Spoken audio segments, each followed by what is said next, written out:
तो हम लोगों ने पिछले बार वेव फंक्शंस में और मेज़रमेंट में कुछ संबंधों की बात की थी। स्टेट जब हम किसी पार्टिकल का बताते हैं तो वेव फंक्शन बताते हैं, एक्स का कौन सा फंक्शन उस स्टेट को रिप्रेजेंट कर रहा है, लेकिन वो किसी खास फिजिकली मेजरेबल क्वांटिटी के लिए प्योर स्टेट हो सकता है या नहीं भी हो सकता है। हर ऑब्जर्वेबल क्वांटिटी के लिए कुछ प्योर स्टेट्स हैं जिनके कुछ खास वेव फंक्शंस हैं। किसी टाइम पे किसी पार्टिकल का वेव फंक्शन अगर उन प्योर स्टेट में से कोई है तब उस क्वांटिटी का मान डेफिनिट है। ये चर्चाएं हम लोगों ने पिछली बार की थी। लेकिन अगर नहीं है तो फिर वो मिक्स्ड स्टेट है, उस ऑब्जर्वेबल के लिए वो मिक्स्ड स्टेट है और उसमें उसका एक डेफिनिट वैल्यू है ही नहीं।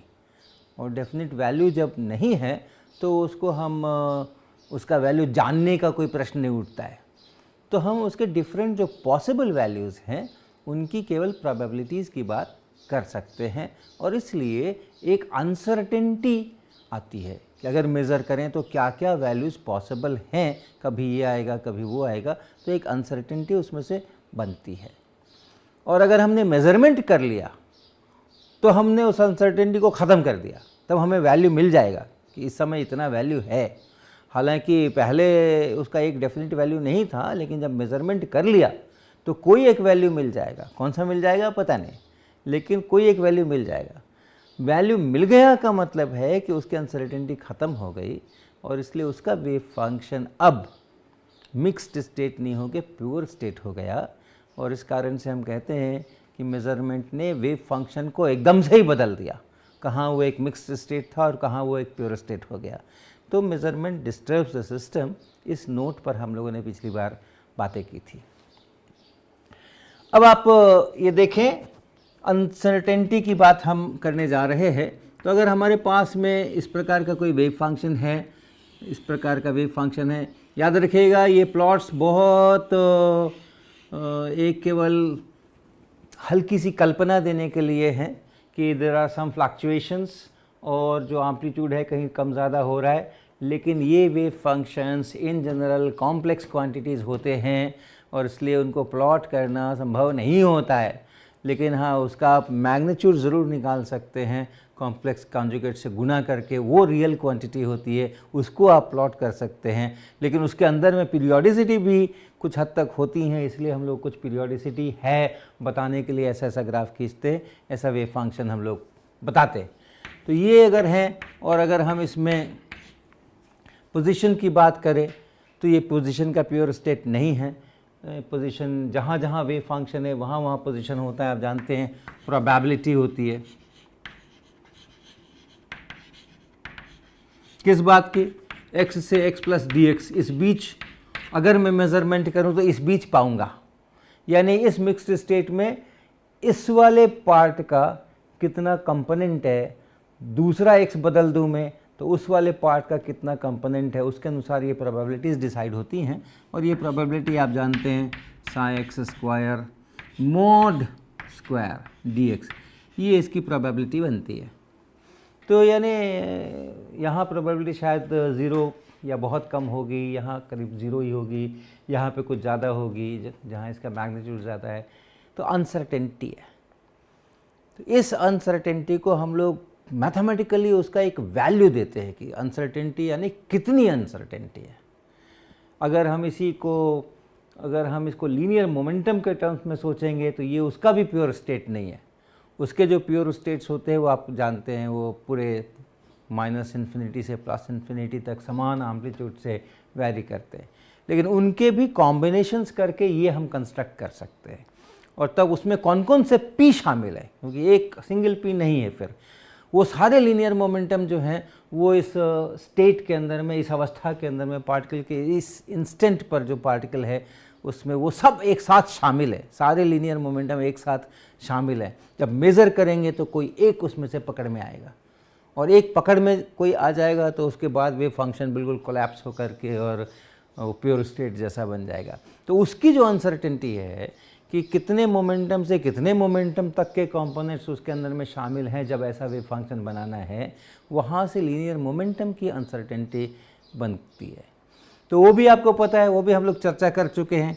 अगर लीनियर मोमेंटम की बात करें, ये पोजीशन की बात हुई, अगर हम लीनियर मोमेंटम की बात करते हैं तो उसमें भी आपको मालूम है कि हम लोग अगर साई एक्स कोई है तो उसको हम लोग ऐसे लिख सकते हैं 1/2 पाई एच क्रॉस का स्क्वायर रूट, और फिर यहाँ पे हम ए पी ऐसा लिखते हैं, और फिर यहाँ पे हम इसका -i/h क्रॉस पी एक्स ऐसा लिखते हैं, और फिर हम इसको p से इंटीग्रेट करते हैं। तो ऐसा वेव फंक्शन अगर बनाना हो तो ऐसा वेव फंक्शन आप इस प्रकार के इंटीग्रेशन से बना सकते हैं, p के डिफरेंट वैल्यूज़ ले करके, करस्पॉन्डिंग AP उसके कोफिशिएंट्स ले करके। ये प्योर स्टेट है, इस प्योर स्टेट्स का पूरा सुपरपोजिशन करके आप ये वेव फंक्शन बना सकते हैं। और ये जो AP है, ये जो AP है, यही बताता है कि क्या प्रोबेबिलिटी है किसकी, मोमेंटम की। जो बहुत सारे मोमेंटम मिल करके इसको बना रहे हैं, उसमें से जो P से P प्लस DP, ये जो पार्ट है इस वेव फंक्शन में, इस वाले वेव फंक्शन का जो पार्ट है वो हम इस AP से पता करते हैं, और वो हम कहते हैं AP का स्क्वायर इंटू DP। तो बहुत सारे लीनियर मोमेंटम हो सकते हैं और उनकी अलग अलग प्रोबेबिलिटी हो सकती है। बहुत सारे पोजीशन हो सकते हैं, उनकी अलग अलग प्रोबेबिलिटी हो सकती है, और वहाँ से हमें uncertainty in position, uncertainty in momentum ये करते हैं। क्वालिटेटिवली हमने ये देखा था, बताया था आपको कि delta x into delta P अगर करेंगे तो वो कुछ एच क्रॉस के ऑर्डर का या उससे ज़्यादा आप बहुत कम नहीं कर सकते हो, ऐसी हमने चर्चा की थी। लेकिन आज हम बिल्कुल डिफ़ाइन करना चाहते हैं गणितीय रूप में कि ये डेल्टा एक्स हम किसको कहेंगे, अंदाज से नहीं कि अच्छा यहाँ से यहाँ तक अगर ये x1 है, ये x2 है, और उसके बाद हम देख रहे हैं कि मैग्नीट्यूड बहुत कम हो गया तो x2 माइनस x1 जो है वो उसकी अनसर्टेनिटी हो गई। ऐसा अंदाज नहीं, पक्का वो हम कैसे डिफ़ाइन करते हैं डेल्टा एक्स को, कैसे डिफ़ाइन करते हैं डेल्टा पी को, और तब फिर उस डेफिनेशन के अनुसार डेल्टा एक्स डेल्टा पी का क्या मान बनता है, क्या लिमिट बनती है, उसके लिए क्या रिलेशन बनता है, वो आज हमारा चर्चा का विषय है।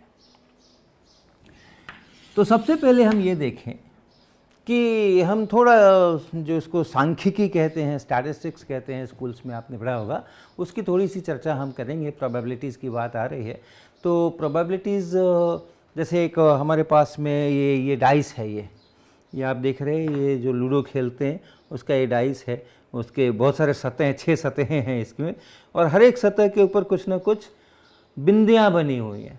अब ये सामने में है, इसमें 4 बिंदियाँ बनी हैं। तो जब आप इस पासे को खेलते हैं और वो सामने में जब टिकता है पासा और ऊपर में ये 4 बिंदियाँ आती हैं तो आप कहते हैं 4 आ गया। इसी प्रकार से ऐसा आ गया तो आप कहते हैं 1 आ गया, ऐसा आ गया तो आप कहते हैं 3 आ गया, ऐसा आ गया तो आप कहते हैं 6 आ गया, ऐसा आ गया तो आप कहते हैं 5 आ गया, ऐसा अलग अलग 2 आ गया। अब जब हम इसको खेलते हैं, जब हम इस पासे को फेंकते हैं तो हमें पता नहीं होता है कि 1 आएगा कि 2 आएगा कि 3 आएगा कि 4 आएगा कि 5 आएगा या 6 आएगा।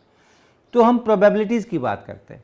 अगर ढंग से बना हुआ है ये, कोई ऐसा नहीं है कि एक तरफ जरा इसकी घिसाई ज़्यादा हो गई है, एक तरफ कम हो गई है, सभी सतहें एक जैसी हैं, तो हम कहते हैं कि हर नंबर के लिए प्रोबेबिलिटी बराबर है और कुल 1/6 है। 3 आने की क्या प्रोबेबिलिटी है? 1/6। 1 आने की क्या प्रोबेबिलिटी है? 1/6। 4 आने की क्या प्रोबेबिलिटी है? वो भी 1/6। 5 आने की कितनी है? वो भी 1/6। 6 आने की कितनी है? वो भी 1/6। सब 1/6 बराबर बराबर प्रोबेबल है।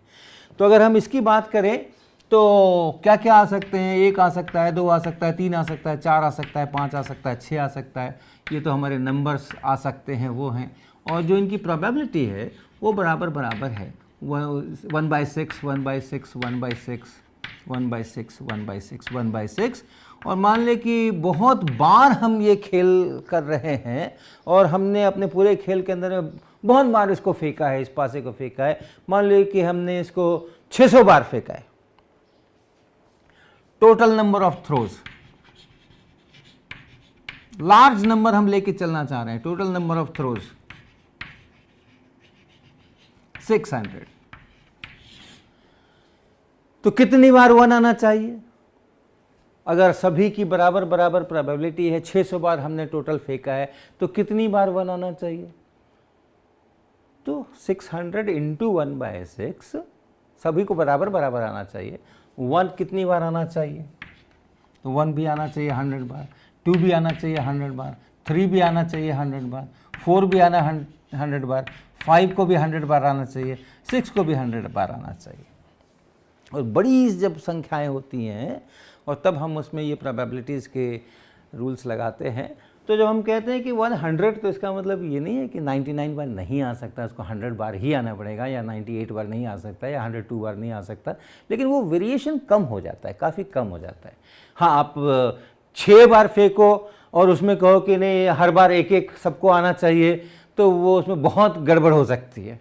लेकिन आप 600 बार फेंको और आप कहो कि 100 आना चाहिए, तो आप पाओगे कि कोई बहुत ज़्यादा गड़बड़ नहीं हो रही है। 100 की जगह मान लो कभी 600 में करने से 96 ही हो गया या 104 ही हो गया, लेकिन ऐसे नहीं होगा कि वो 20 बार आ जाए और कोई दूसरा जो है वो 150 बार आ जाए।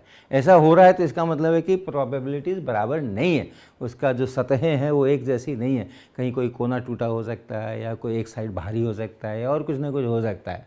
अगर सब बराबर हैं तो ऐसा ही आना चाहिए। अब एक और गणित कर लीजिए। आपकी जो संख्याएं ऊपर आई हैं, पासा फेंकने पे जो ऊपर संख्याएं आई हैं, 600 बार हमने फेंका, हर बार क्या क्या आ गया? हमने कभी 1 आया, कभी 2 आया, कभी 5 आया। उन सब का एवरेज क्या है? उन सब का औसत निकालिए, उन सब का एवरेज कितना है? तो वो एवरेज कैसे निकालेंगे? तो वो एवरेज निकालने के लिए आप क्या करेंगे? आप सबको जोड़ेंगे, सबको जोड़ेंगे। अभी 1 आ गया, फिर 5 आ गया, तो 1 और 5 6 आ गया, फिर 3 आ गया तो 8 आ गया, फिर 2 आ गया, फिर 1 आ गया, फिर 4 आ गया, फिर 6 आ गया, फिर 2 आ गया, फिर 4 आ गया। सबको आपको जोड़ना है। तो वो जोड़ कितना आने वाला है? ये कितनी बार आया है? 100 बार आया है। तो सबको जब जोड़ना है तो हम ऐसे भी कर सकते हैं कि सारे 1 वाले एक साथ जोड़ लें, सारे 2 वाले एक साथ जोड़ लें, सारे 3 वाले एक साथ जोड़ लें, और फिर उन सबको आपस में जोड़ दें। तो वो अगर करें तो देखिए 1 आया है 100 बार, तो उसको अगर आप जोड़ेंगे तो 1 × 100 इतना हो जाएगा। 2 आया है 100 बार, उन सारे 2 2 2 2 को जब जोड़ेंगे तो वो 2 × 100 हो जाएगा। फिर 3 × 100 हो जाएगा, 4 × 100 हो जाएगा, फिर 5 × 100 हो जाएगा, और फिर अंत में 6 × 100। 6 ये भी 100 बार आया है, तो ये सब हो जाएंगे। और सबको जोड़ दिया। भाग किससे लगाना है? औसत लगाने के लिए भाग किससे लगाना है? कितनी संख्याएं जोड़ी? 600 संख्याएं जोड़ी हमने, तो इसलिए 600 से भाग लगाना है। क्या बना? 1 × 1/6 प्लस 2 × 1/6 प्लस 3 × 1/6 प्लस 4 × 1/6 प्लस 5 × 1/6 और प्लस 6 × 1/6। क्योंकि ये सारे 100 जो हैं वो आप कॉमन निकाल करके और यहाँ काट ले सकते हैं, और सब ऐसा बन के आ जाएगा। और ये 600 की जगह अगर आप और भी कुछ लिए होते, 1200 भी लिए होते या कुछ भी लिए होते, तो भी ऐसा ही होता। अंत में इतना ही कट करके ये निकल के आता। आप 60 बार करोगे तो भी इतना ही आएगा, 120 बार करोगे तो भी इतना ही निकल करके आएगा। तो यानी लार्ज नंबर ऑफ ट्रायल्स अगर करें और तब फिर उस संख्या जो आ रही हैं बार बार उसका औसत निकालें, तो वो औसत निकालने के लिए वो जो नंबर्स हैं जो आ सकते हैं उनको उनकी प्रोबेबिलिटी से गुना करना है और जोड़ देना है। तो ये प्रोबेबिलिटी का ये एक अर्थ ध्यान में रखेंगे कि अगर हमें एवरेज लेना है, इस क्वांटिटी को अगर मैं कुछ नाम दे दूं, मान लीजिए इसको मैं B नाम दे दूं, तो जो B का एवरेज है, B का एवरेज जो है, ऐसे इस एवरेज के लिए हम ऐसा संकेत करेंगे, अभी और भी इसकी चर्चा करेंगे हम। ये एवरेज के लिए जितने B के पॉसिबल वैल्यूज़ हैं वो लिखें, और उस वैल्यू के लिए जो प्रोबेबिलिटी है वो लिखें और जोड़ लगा दें। तो ये करने से वो एवरेज निकल करके आता है। अब ये सोचिए फिर से इस लूडो के डाइस के प्रॉब्लम में कि हम बस एक ही बार अपना पासा फेंकने वाले हैं और हमारे मन में है कि क्या आएगा, तो कई बार क्या होता है, लूडो के खेल में आपको जल्दी जल्दी आगे भागना होता है ताकि आप अपने इसको अंजाम तक पहुंचा सकें। उसका जो घर है, अंतिम घर जहाँ पर कि उसको कहते हैं कि गोटी हमारी जा कर के पिल गई, वहाँ तक जल्दी जल्दी उसको पहुँचाना है।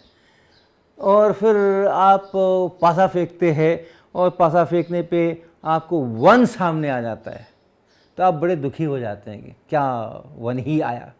और अगर आपको 6 आ जाए या 5 आ जाए तो आपको अच्छा लगता है।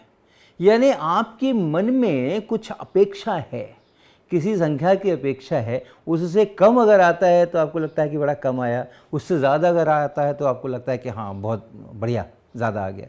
वो अपेक्षा क्या है, एक्सपेक्टेशन क्या है? वो एक्सपेक्टेशन हमारा यही एवरेज है। ये एवरेज अगर आप निकालेंगे तो 3.5 आएगा।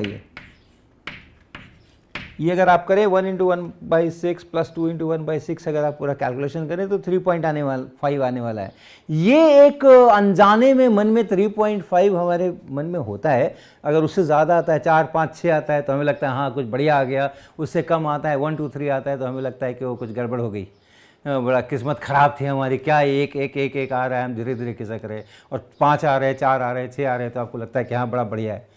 तो वो हम उसके लिए बाकायदा एक नाम देते हैं गणित के अंदर में, और वो नाम है एक्सपेक्टेशन वैल्यू। कोई नंबर है जिसके बहुत सारे, कोई वेरिएबल है जिसके बहुत सारे वैल्यूज़ पॉसिबल है, और हर वैल्यू की अपनी अपनी प्रोबेबिलिटी है। हमें कुछ पता नहीं है, हम एक ही बार कर रहे हैं, एक ही बार मेरा एक्सपेरिमेंट होने जा रहा है। लार्ज नंबर ऑफ एक्सपेरिमेंट होगा तब तो हम कैलकुलेशंस कर लेंगे, इतनी बार ये आना चाहिए, उतनी बार वो आना चाहिए, उतनी बार वो आना चाहिए। लेकिन मेरा एक्सपेरिमेंट सिर्फ और सिर्फ एक बार होने वाला है, और वो एक्सपेरिमेंट करने के पहले, वो परिणाम लाने के पहले हमारे मन में एक एक्सपेक्टेशन होता है, और हम उसको बाकायदा डिफाइन करते हैं कि ये इसका एक्सपेक्टेड वैल्यू है, ये इसका एक्सपेक्टेशन वैल्यू है। इससे कम भी आ सकता है, ज़्यादा भी आ सकता है, लेकिन ये एक्सपेक्टेशन है। और ये एक्सपेक्टेशन वैल्यू यही है। ये जो लॉन्ग आप बहुत बार करें और एवरेज निकालें, बहुत बार अगर हम करें और एवरेज निकालें, वही मेरा एक्सपेक्टेशन वैल्यू होता है। अगर हम 100 बार अपना पासा फेंकें और फिर एवरेज निकालें तो वही 3.5 आएगा। वही 3.5 हमारा एक सिंगल थ्रो के लिए वो हमारा एक्सपेक्टेशन वैल्यू है। तो इसको हम लोग कहते हैं एक्सपेक्टेशन वैल्यू।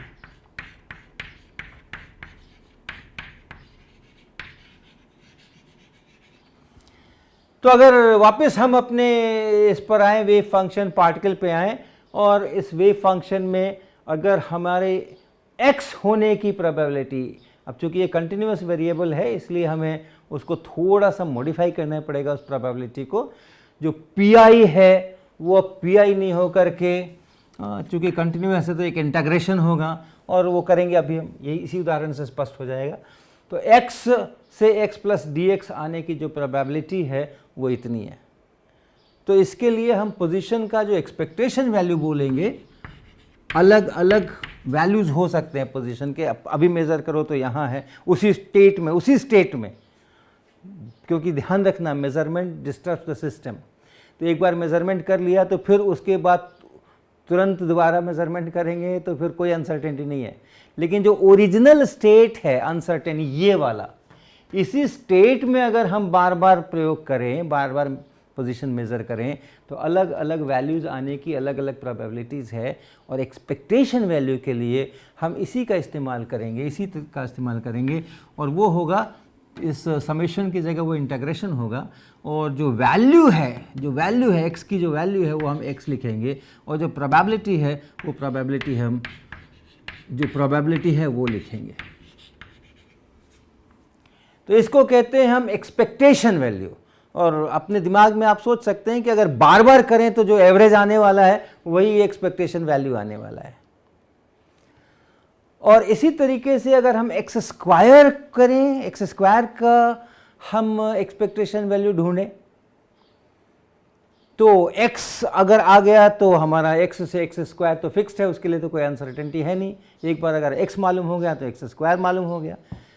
तो x स्क्वायर के होने की एक खास वैल्यू होने की प्रोबेबिलिटी वही है जो करस्पॉन्डिंग x के होने की है। तो इसलिए अगर x स्क्वायर का आप एवरेज करो तो वो एवरेज आएगा इसी प्रकार से, x square Sai x mod square D x, ऐसा आने वाला है। अब स्टैटिस्टिक्स में एक और बहुत उपयोगी व्यंजक हम लोग इस्तेमाल करते हैं, एक्स स्क्वायर का एवरेज और माइनस एक्स के एवरेज का स्क्वायर। देखिए फ़र्क, ये एक्स स्क्वायर का एवरेज है और ये एक्स के एवरेज का स्क्वायर है, और ये क्वांटिटी अगर आप निकालें तो ये बताता है कि आपके जो वैल्यूज़ हैं वो वैल्यूज़ कितने फैले हुए हैं। अगर बार बार आप एक्सपेरिमेंट करें और वो डिफरेंट वैल्यूज़ आएँ तो वो कितने फैले हुए हैं, उसके अंदर में क्या अनसर्टेनिटी कितनी है, वो इससे पता चलती है। इसको वेरिएंस कहा जाता है, स्टैटिस्टिक्स में इसको वेरिएंस कहा जाता है। और इसका जो स्क्वायर रूट है, जो कि वो वैल्यूज़ कितना एक दूसरे से अलग अलग हैं, फैले हुए हैं, उसकी ये नाप है, इसको कहते हैं standard deviation.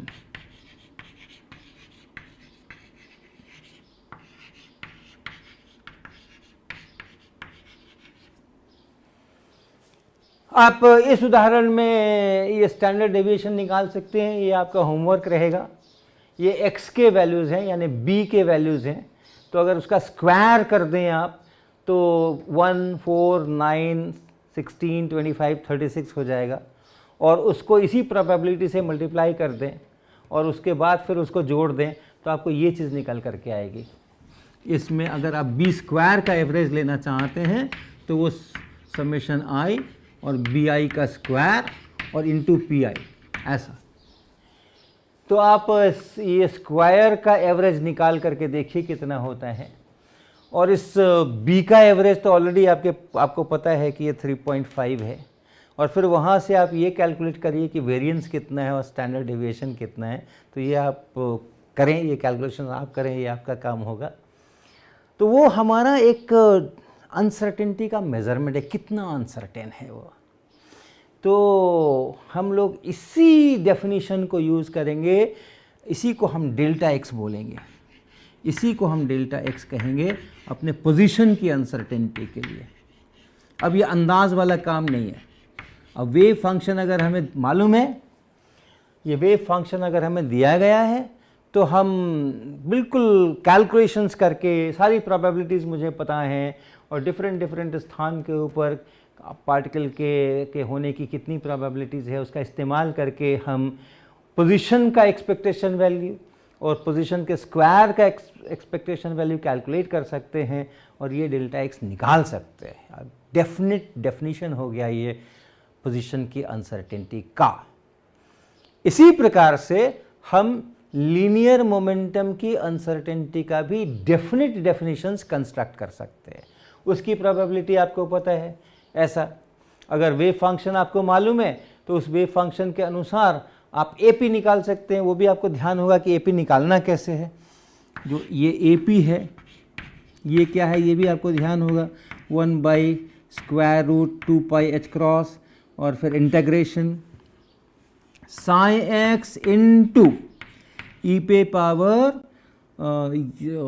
Minus IH cross, right. ये IH क्रॉस है और ये माइनस I/H क्रॉस है, और PX, और इस बार x पे इंटीग्रेशन, यहाँ P पे इंटीग्रेशन, यहाँ x पे इंटीग्रेशन। तो ये ध्यान रखेंगे। इस तरह से हम AP से साई एक्स कंस्ट्रक्ट करते हैं और साई एक्स से हम AP कंस्ट्रक्ट करते हैं। फूरियर ट्रांसफॉर्म कहते हैं इसको, हम लोग चर्चा कर चुके हैं कई बार इसकी। तो AP आपको मालूम है, AP स्क्वायर मॉड स्क्वायर आप निकाल सकते हैं, ये कैलकुलेशंस हो सकता है। और तब फिर इसी के अनुसार, इसी रूल के अनुसार, यहाँ जो रूल हमने बनाए हैं इन्हीं रूल्स के अनुसार आप एक्सपेक्टेशन वैल्यू निकाल सकते हैं। किसका? लीनियर मोमेंटम का। तो लीनियर मोमेंटम के लिए अगर आप एक्सपेक्टेशन वैल्यू निकालेंगे तो P और फिर AP का स्क्वायर मॉड स्क्वायर और फिर आप dP, तो ये एक्सपेक्टेशन वैल्यू होगा। और अगर इसी तरह से आप P स्क्वायर का निकालेंगे एक्सपेक्टेशन वैल्यू तो वो P के स्क्वायर को इसी प्रोबेबिलिटी से आप गुना करेंगे dP, ऐसा। और तब आप कंस्ट्रक्ट करेंगे delta P square root of P square का एवरेज और माइनस P के एवरेज का स्क्वायर। यहाँ से ये डेल्टा पी बनेगा और यहाँ से ये डेल्टा एक्स बनेगा। और अगर आपने ऐसा डेल्टा एक्स डिफाइन किया है, अगर आपने ऐसा डेल्टा पी डिफाइन किया है, तो बहुत सुंदर सा थ्योरम है जो क्वांटम मैकेनिक्स का एक मजबूत स्तंभ कह सकते हैं आपको, कि इनका अगर आप प्रोडक्ट करेंगे किसी भी स्टेट के लिए, स्टेट नहीं बदलना, जिस स्टेट के लिए, जिस वेव फंक्शन के लिए आपने डेल्टा एक्स कैलकुलेट किया है, क्योंकि डेल्टा एक्स के कैलकुलेशन में मॉड साई एक्स स्क्वायर आया था, आपने साई एक्स का यूज़ किया है, तो जिस वेव फंक्शन के लिए आपने डेल्टा एक्स का कैलकुलेशन किया है, उसी वेव फंक्शन के लिए आप डेल्टा पी का भी कैलकुलेशन करेंगे। तब उनको अगर आप गुना करते हैं डेल्टा एक्स और डेल्टा पी एक्स को, तो आपको जो चीज़ निकल करके आती है, that must be greater than और equal to h cross by 2। Okay, अब ये कोई अंदाज वंदाज का चक्कर नहीं रह गया, अब ये बिल्कुल डिफाइन हो गया कि अगर आपने ऐसा किया है तो ये कहलाता है हमारा हाइजेनबर्ग अनसर्टेनिटी प्रिंसिपल।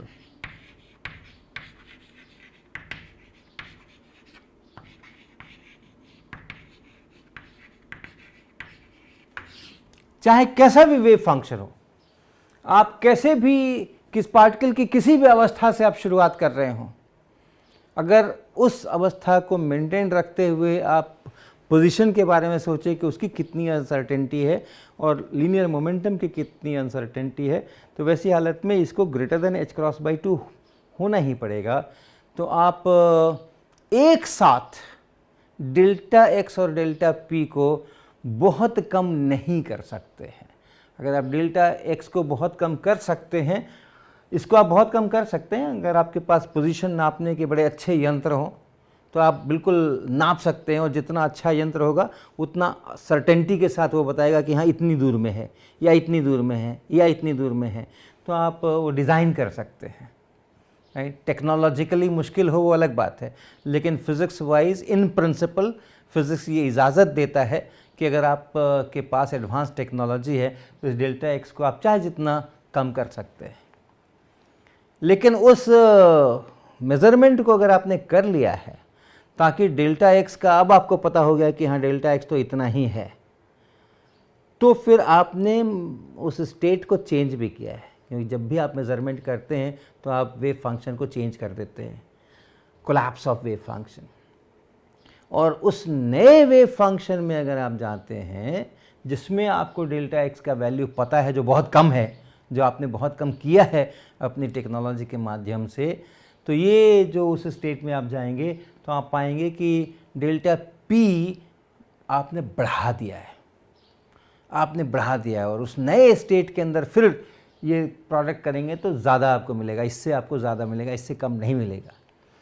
इसी प्रकार से अगर आप लीनियर मोमेंटम इसको नापने के अच्छे यंत्र हैं, और वेव फंक्शन कुछ भी हो, शुरुआती वेव फंक्शन कुछ भी हो, अगर आपने लीनियर मोमेंटम को अच्छी तरह से नापा है और आप पता कर सकते हो कि लीनियर मोमेंटम की अनसर्टेनिटी अब केवल इतनी है, तो उसको आप चाहे जितना कम कर सकते हैं। आपके अच्छे यंत्र होंगे, आपकी टेक्नोलॉजी एडवांस्ड होगी लीनियर मोमेंटम की, तो फिज़िक्स इजाज़त देता है कि इस डेल्टा पी को आप चाहे जितना कम कर सकते हैं।